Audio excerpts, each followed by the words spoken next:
Major funding for these broadcasts has been provided by grants from Madison Realty Capital, New York Community Bank, M&T Bank, AmTrust Title, Customers Bank, Ariel Property Advisors, Capital One Bank, Sterling National Bank, Marks Paneth LLP, Meridian Capital Group. Additional funding has been provided by grants from Amarant Bank, AVR Realty Company, Bank of America Merrill Lynch, Briarwood Organization, B6 Real Estate Advisors, CBRE, Chase Commercial Term Lending, Chase Mortgage Lending, Citizens Bank, Collins Building Services, CPEX Real Estate Services, Douglaston Development Levine Builders, Flushing Bank, Friedman LLP, Handro Properties Handler Real Estate Organization, Hodges Ward Elliott INC, Investors Bank, James D. Kuhn Real Estate Institute at Syracuse University, John Catsimatidis Red Apple Group, Kilroy Architectural Windows, Matone Group, Newmark Knight Frank, Optimum Window Manufacturing Corp., People's United Bank, Rockefeller Group, Rosewood Realty Group, RPW Group, SJP Properties, Stonehenge NYC, TD Bank, Terra CRG, the Merringore Family Foundation, and these friends.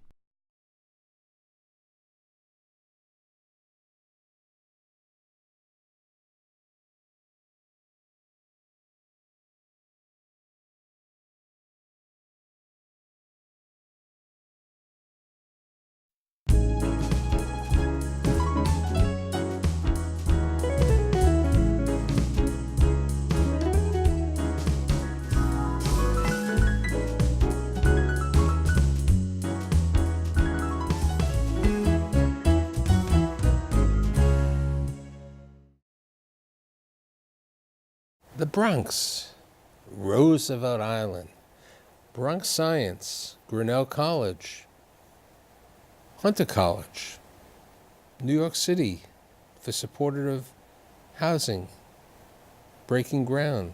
I have the president and CEO of Breaking Ground, Brenda Rosen. Thank you for being here. Nice to be here. Let's start with your father's side, how they arrived in America, and then your mother, which has a longer history over there. Tell me about Dad's side.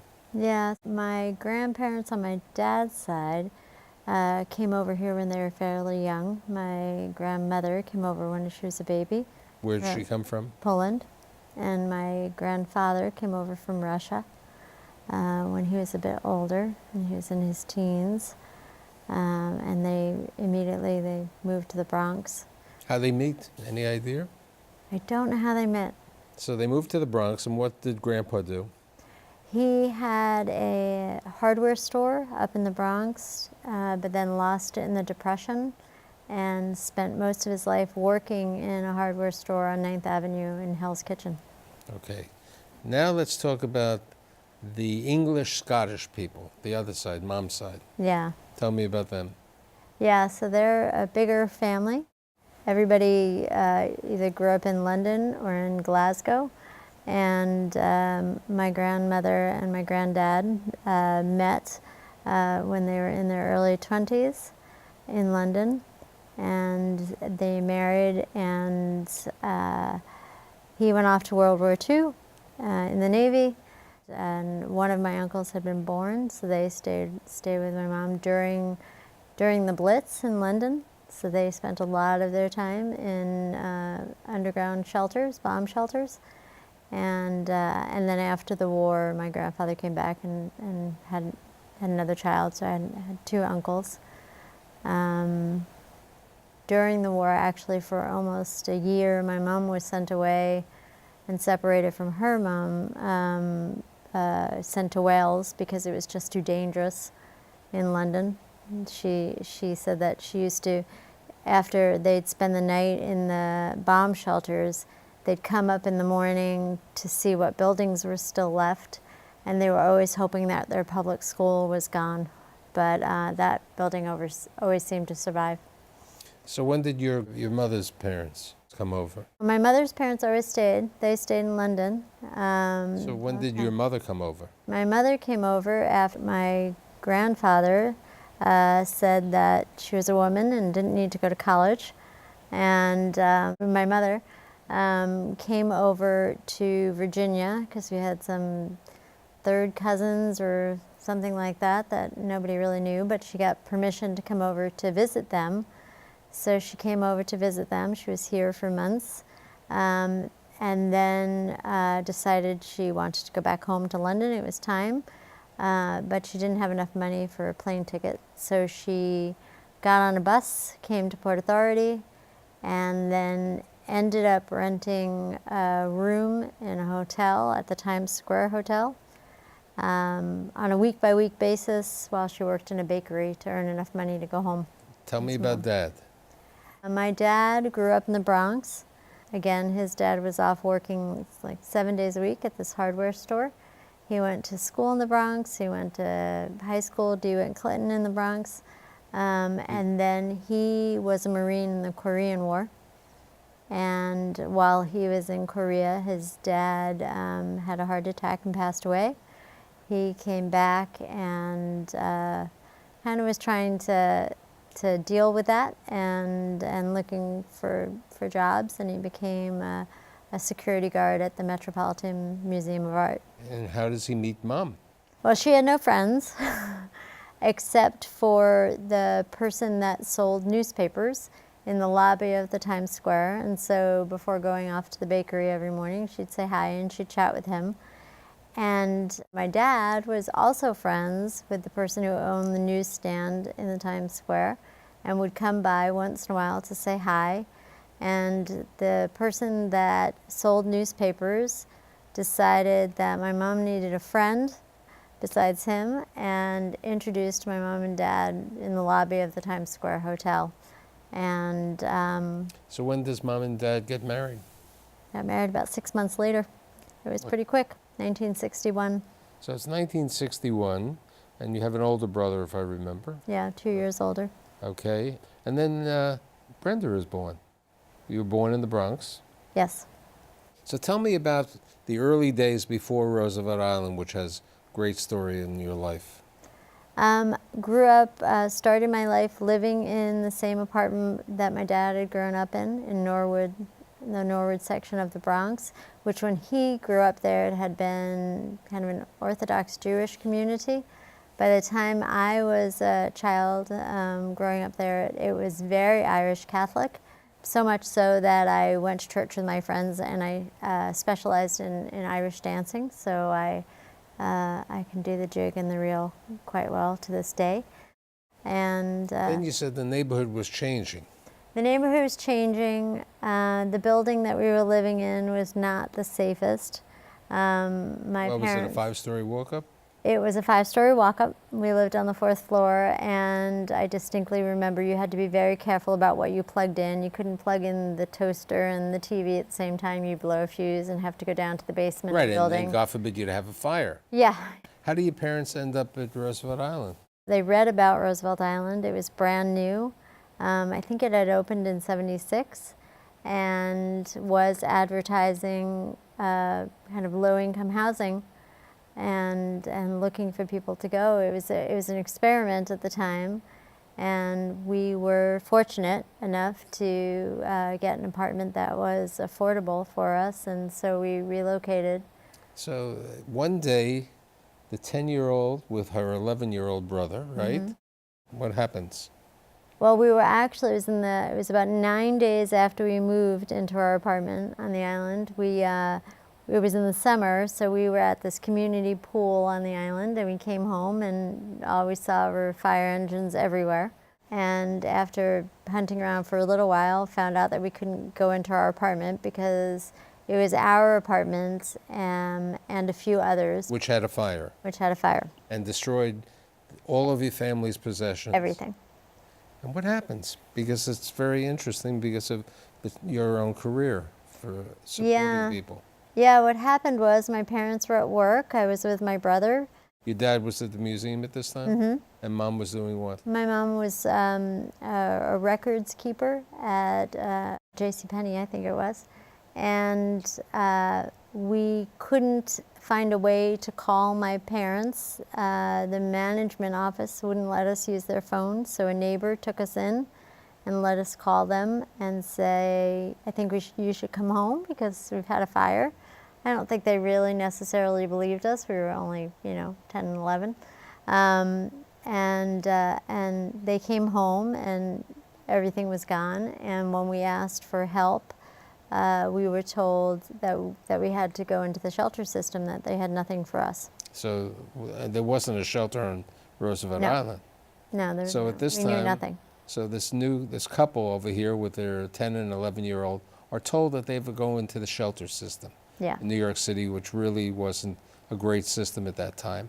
Right. And what happens? The neighbors went out of their way, right? Yeah, the neighbors that we didn't even know yet really rallied behind us, and the next thing you knew, they kind of came up to us and they said that the community had gotten together and gone to management and said, you can't let this family just be homeless and go into the shelter system. They have nothing.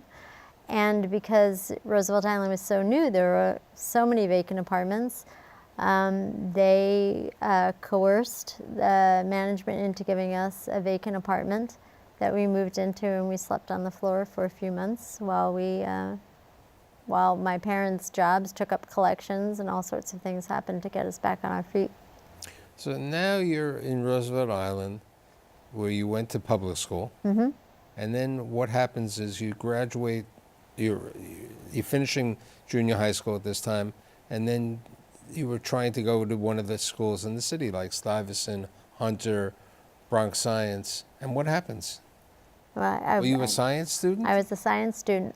Yep, I was accepted into Bronx Science, so I got up at 5:30 in the morning every morning, took the tram over from the island to Manhattan, and then took the train up to the Bronx. And it was a great experience. I was really lucky. Talk to me about jobs during high school, public. What were you doing? I started babysitting when I was 10 years old. I don't understand why anybody let me take care of their 2-year-old when I was 10, but I did. I had quite a business, and then I had an after-school job at an investment firm.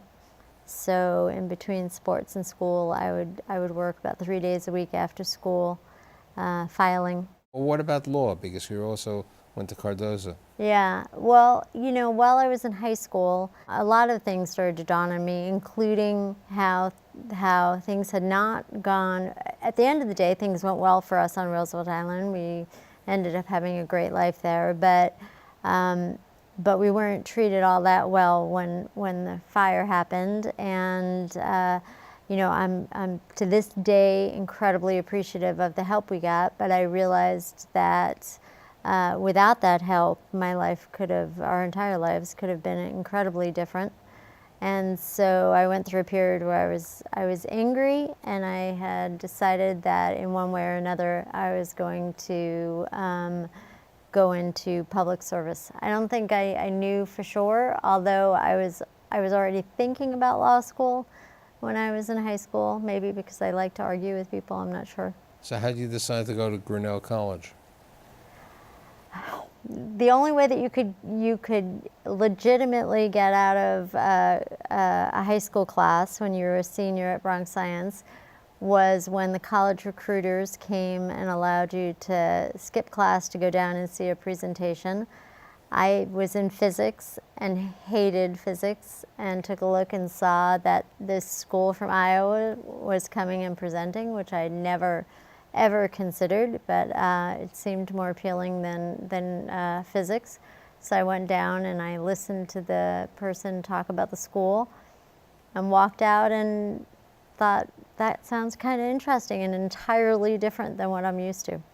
And so, especially in Iowa. Yes, in the middle of nowhere in Iowa. You went there for 2 years. 2 years. Financially, it was difficult. Yeah. You come back. How'd you decide on going to Hunter? It was pretty late. It was, late in the summer before my junior year of college, and I was lucky enough to be able to go into Hunter and meet with one of the deans, tell my story about where I was. She was really familiar with Grinnell. I had already missed the regular application deadline for Hunter, but she allowed me to register anyway, and I started there almost immediately.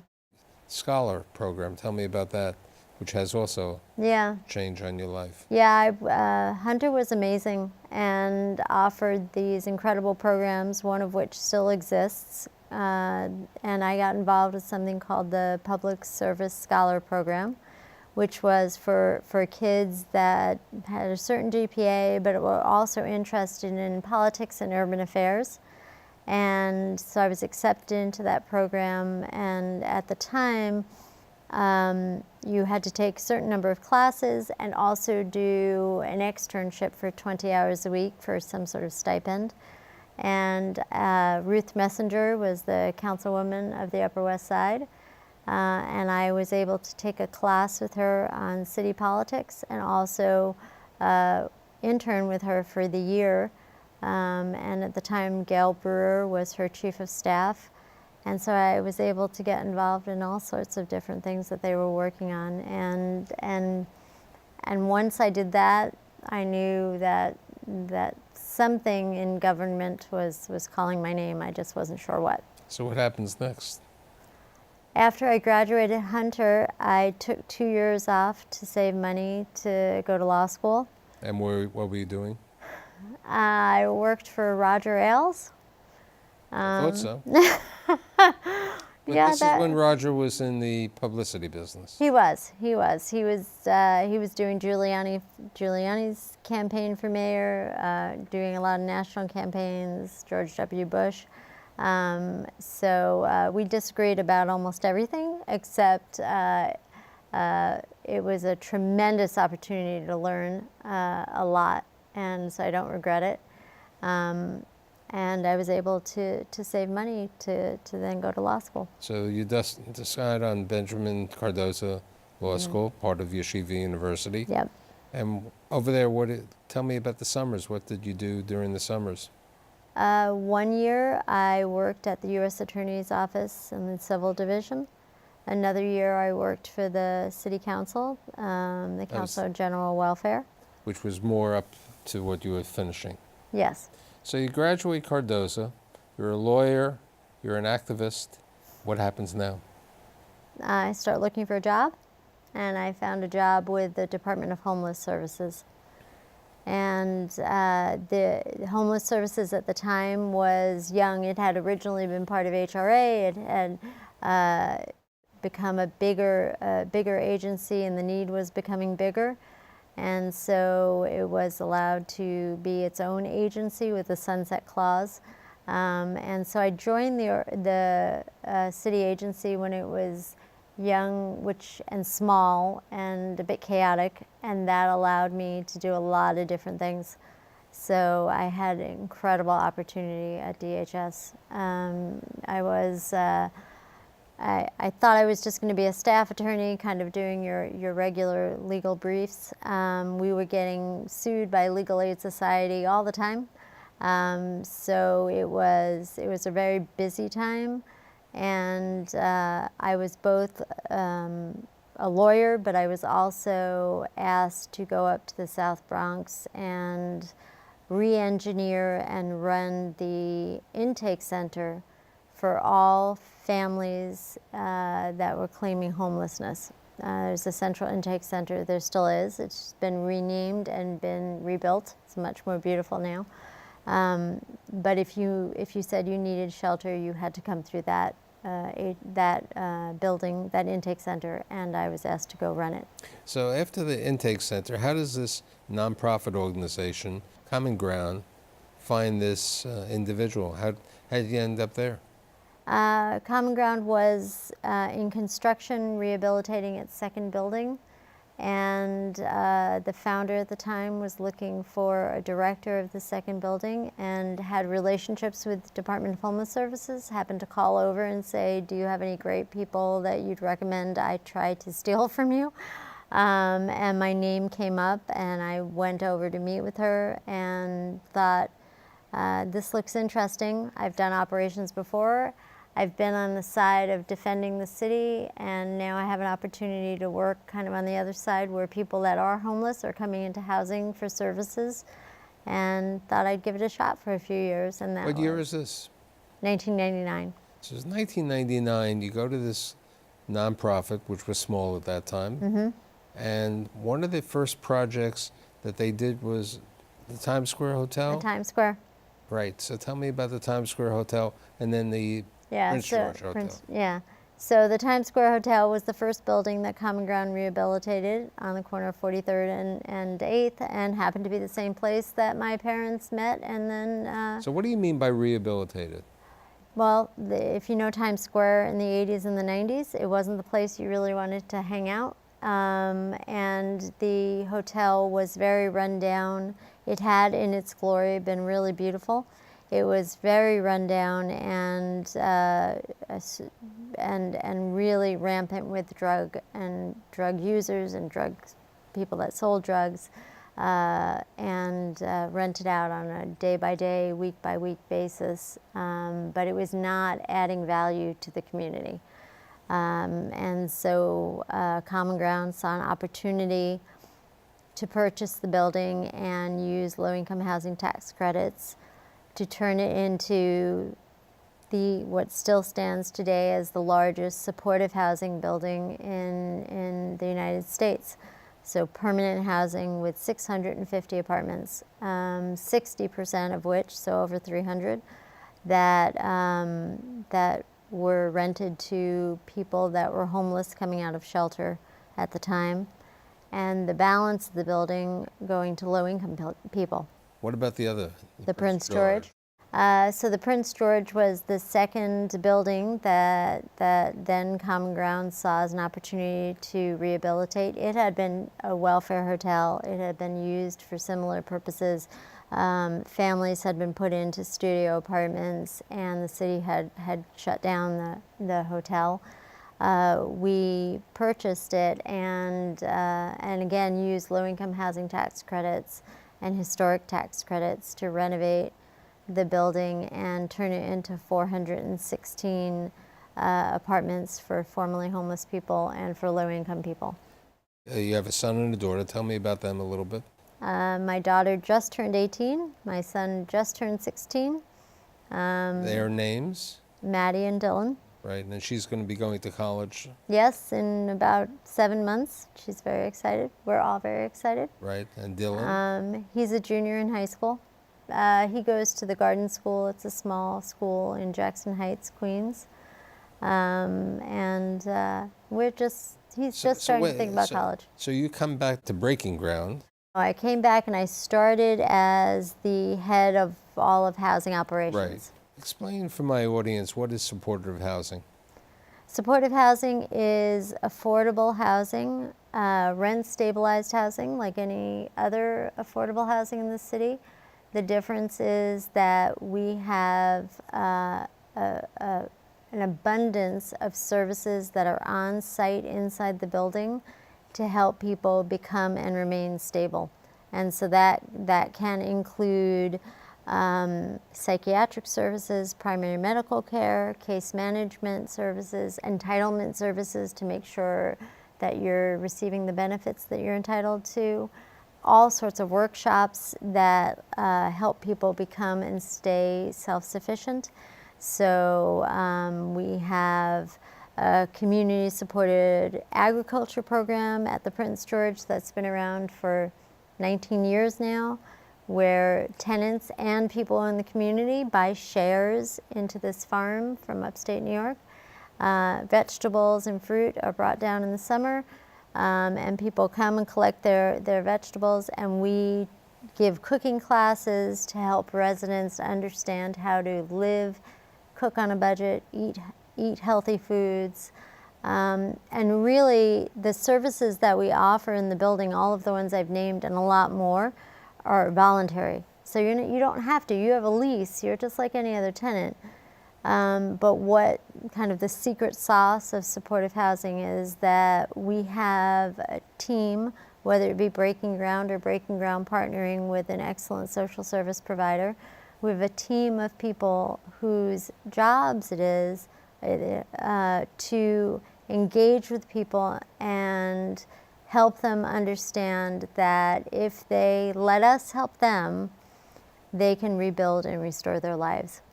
You're doing a project in Brooklyn right now at the Jehovah's Witnesses former site, right? Yes, yes. And then you have a couple in the Bronx, correct? Yeah, we have another one in Brooklyn, in Brownsville, that will top off this summer. We have one that will be opening in the summer in the Bronx. That's part of a larger complex of 5 buildings called La Centrale, where Hudson and BRP are doing some of the buildings. We're doing one of the buildings. We will be closing on a project on nature property in the summer where we'll be building senior housing. We have another senior building that we will close on next year that will be our first permanent housing in Jamaica, Queens. So we have a lot in our pipeline, but we are on a site search all the time. So as they would say, it was fortuitous in a way that you moved from the Bronx, from the fire hazard to the other fire hazard in Roosevelt Island, but it gave you an inkling of what you were going to do for the future. And we're very fortunate that you're the president and CEO of a great charity called Breaking Ground, and thanks for being here. Thank you for having me.